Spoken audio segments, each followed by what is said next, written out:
제자들과 마지막 식사를 마치신 후에 예수님은 늘 그렇듯 베드로, 요한, 야고보를 데리고 야트막한 언덕으로 올라가셨습니다.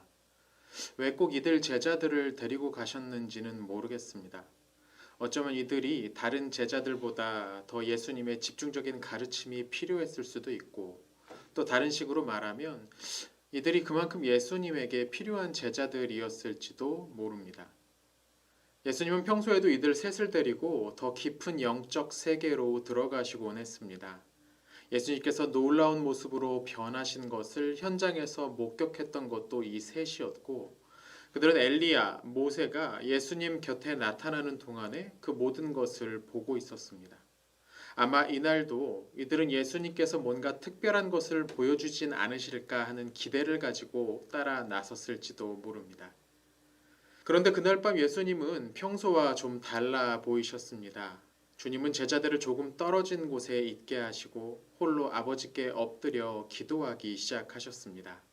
예수님과 제자들 사이는 예수님의 기도하는 소리가 겨우 들릴 정도로 떨어져 있었던 것 같습니다. 덕분에 이날 예수님께서 기도하셨던 내용이 복음서에 기록될 수 있었을 겁니다. 예수님께서 그들을 데리고 가신 이유는 그분을 위해 같이 기도하도록 하기 위해서였습니다.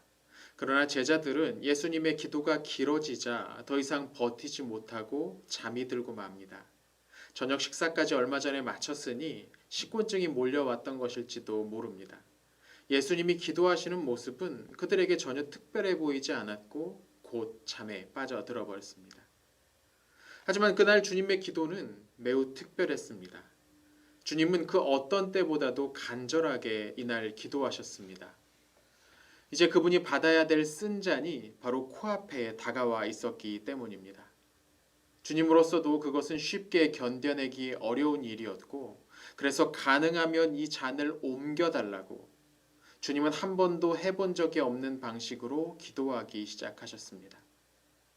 이제 다른 길이 보이지 않고 오직 한 길만 보이는 그때에 곧 엄청나게 두꺼운 벽에 부딪힐 게 뻔히 보이는 그 상황에서 주님은 기도하셨습니다. 그 상황에서는 기도만이 답이었기 때문입니다.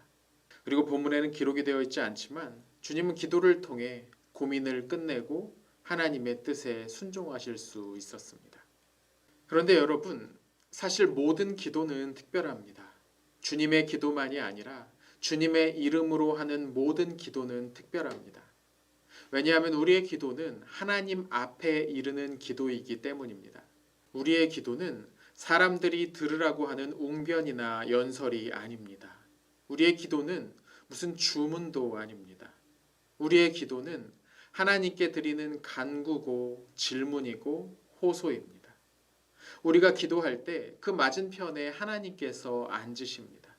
그래서 우리의 기도는 특별합니다. 생각해보면 이 세상에는 우리의 힘으로 감당하기 어려운 일이 한없이 많습니다. 어떻게 해야 될지 고민은 많아지지만 아무리 고민해도 답이 나오지 않을 때를 만나곤 합니다. 이쯤 하면 되겠지 하는 내 예상을 여지없이 깨뜨려버리고 어떻게 수습해야 될지 떠오르지도 않을 정도로 일이 망가지는 경우도 적지 않습니다.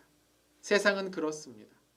세상을 살아가면서 깨닫는 아주 중요한 진리 가운데 하나는 이 세상은 내 마음대로 되지 않는다는 사실입니다. 때문에 우리는 기도해야 됩니다. 기도는 빛나는 일은 아닙니다. 그건 다른 사람에게 보여줄 것도 아니고 자랑할 만한 것도 아니기 때문이죠. 하지만 그 보이지 않는 기도가 우리의 가장 강력한 무기이자 힘입니다. 우리의 한계를 주님께 고백할 때 이제 그분이 일어나 일하시기 시작할 것이기 때문입니다. 오늘 이 기도의 능력을 체험하시는 하루가 되었으면 좋겠습니다. 오늘도 주님께서 여러분과 함께 하십니다.